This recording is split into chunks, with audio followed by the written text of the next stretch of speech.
បាទសួស្តីបងប្អូននៅក្នុងបណ្ដាញសង្គមទាំងអស់គ្នាបានលោកគ្រូអ្នកគ្រូរៀមសបនទាំងអស់ជាទីគោរពជាទីរាប់អានបាទថ្ងៃនេះក៏ជាថ្ងៃសិលបងប្អូនណាបាទថ្ងៃនេះជាថ្ងៃសិលទៀតហើយក៏ជាថ្ងៃចូលឆ្នាំចិនថ្ងៃនេះដែរបងប្អូនណាបាទចូលឆ្នាំចិនថ្ងៃនេះដែរហើយខ្ញុំក៏ឆ្លៀតពេលយកនៅអង្គវត្ថុស័ក្តិសិទ្ធិបាទមួយឈុតគឺយកមកដាក់ថតចែកជូនឲ្យបងប្អូនទស្សនានៅក្នុងបណ្ដាញសង្គមបងប្អូនណានៅក្នុងបណ្ដាញសង្គមបាទពីព្រោះថានៅពេលបន្តិចទៀតខ្ញុំក៏ចូលរវល់ដូចគ្នាដែរបងប្អូនណាដូចខ្ញុំបានជម្រាបចឹងក៏ឆ្លៀតពេលបងប្អូនណាគឺយកមកដាក់ថតចែកជូនឲ្យបងប្អូនទស្សនាតែម្ដងបងប្អូនណាបាទនេះគឺខ្ញុំរៀបរាប់ជាតួអង្គទី1នេះគឺជាប្រភេទនៃព្រះអង្គព្រះសីវលីបងប្អូនណាបាទព្រះអង្គព្រះសីវលីបាទស្អាតណាស់បងប្អូនណាបាទគឺស្អាតតែម្ដងប្រភពរបស់ព្រះអង្គគឺស្អាតណាស់បាទស្អាតមែនទែនតែម្ដងប្រភពរបស់ព្រះអង្គបាទទឹកដៃជាងនេះគឺមិនធម្មតាទេបងប្អូនណាហើយរបស់នេះដែរគឺយើងសាងចេញអំពីនៃអង្គនាងពួនរលេះដាច់ខ្លឹមវក់ខ្លូតបងប្អូនណាគឺខ្លឹមសុទ្ធរលាយសាច់ចូលគ្នាតែម្ដងបងប្អូនណាគឺខ្លឹមសុទ្ធបាទគឺស្អាតណាស់បងប្អូនណាបាទគឺស្អាតតែម្ដង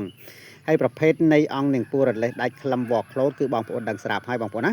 ពីអានុភាពនៃការប្រើប្រាស់របស់លោកបងប្អូនណាបាទបងប្អូនដឹងស្រាប់ហើយបាទសម្រាប់ខាងស្វិតខាងគង់ខាងសឹកសង្គ្រាមខាងការពាររាល់នៅអំពើមុនខ្មៅទាំងឡាយទាំងពួងបជាគ្រោះបជាភ័យចឹងទៅបងប្អូនណាបាទបជាគ្រោះបជាភ័យចឹងទៅបាទប្រភេទនៃអង្គនាងពួនរលេះដាច់ខ្លឹមវក់ខ្លូតជាពិសេសគឺយើងដាក់តាមខ្លួនទៅណាមកណាទាំងទៅទាំងមកគឺជួបតែសេចក្តីសុខនិងសេចក្តីសប្បាយគេថារបូររលូតចឹងទៅបងប្អូនណាបាទនេះដូចខ្ញុំបានជម្រាបចឹងឲ្យស្អាតបងប្អូនណាបាទគឺស្អាតណាស់ទឹកដៃជាងនេះមើលវត្តប្រភពរបស់ព្រះអង្គដឹងហើយបងប្អូនណាបាទຂະຫນាតបតោងបងប្អូនណាគឺຂະຫນាតបតោងធំល្អណាស់បាទចំណែកអង្គនេះគឺជាប្រភេទនៃព្រះអង្គបិទមុខបាទសម្រាប់ការពារបងប្អូនណាបាទយើងសាងអំពីក្លឹមខ្លូតដូចគ្នាបងប្អូនណាក្លឹមខ្លូតដូចគ្នាຂະຫນាតបតោងដូចគ្នា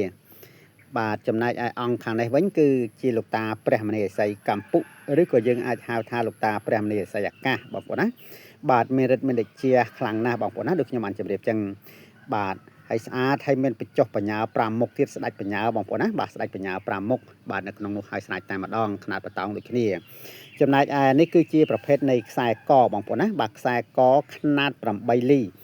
108គ្រាប់បងប្អូនណាបាទຂະຫນាត8លី108គ្រាប់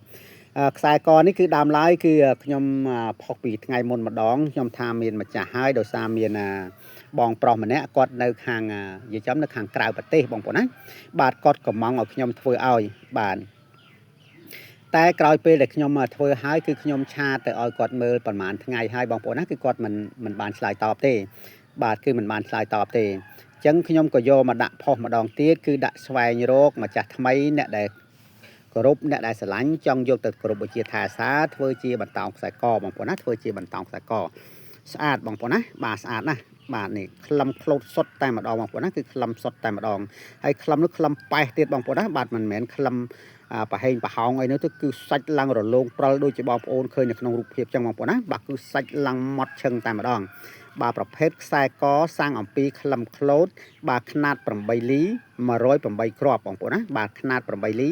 108គ្រាប់បងប្អូនណាបាទគឺ108គ្រាប់បាទនេះគឺស្អាតបងប្អូនណាគឺមួយឈុតនេះគឺស្អាតតែម្ដងបាទគឺស្អាតណាស់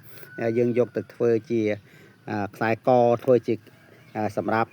សមាធិឬក៏សម្រាប់សូត្រធម៌សូត្រមន្តអីគឺពិសេសតែម្ដង108គ្រាប់នេះគឺយើងធ្វើជាអង្កាំខ្សែកក៏បានអីក៏បានបងប្អូនណាដូចខ្ញុំបានជម្រាបចឹងបាន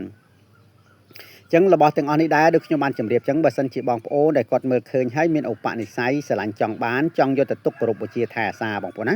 បាទគឺសូមតំណែងតាមលេខទូរស័ព្ទខ្ញុំបាទដែលនៅខាងក្រោមឬក៏តាមរយៈលេខ Telegram ខ្ញុំបាទគឺលេខ Smart នឹងឯងបងប្អូនណាបាទ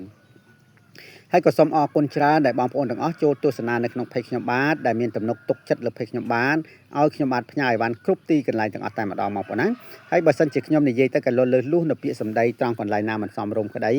ឬក៏រៀបរាប់មិនបានក្បោះក្បាយក្តីបងប្អូនណាបាទក៏សូមខន្តីអភ័យទោសផងបងប្អូនណាសូមខន្តីអភ័យទោសផងបាទនៅចុងបញ្ចប់នេះក៏សូមជូនពរឲ្យបងប្អូនទាំងអស់បាទជួបប្រទះតែសេចក្តីសុខនិងសេចក្តីសប្បាយរស់ស៊ីទទួលទានមានបានទាំងអស់គ្នាបងប្អូនណាបាទសូមអរគុណច្រើនហើយក៏សូមជម្រាបលាបាទសូមជម្រាបលាបាទគឺពិសេសតែម្ដងបងប្អូនណាគឺពិសេសណាស់បាទទាំងកម្មទាំងអីនេះមិនធម្មតាទេគឺខ្សែក 108ក្របនេះបាន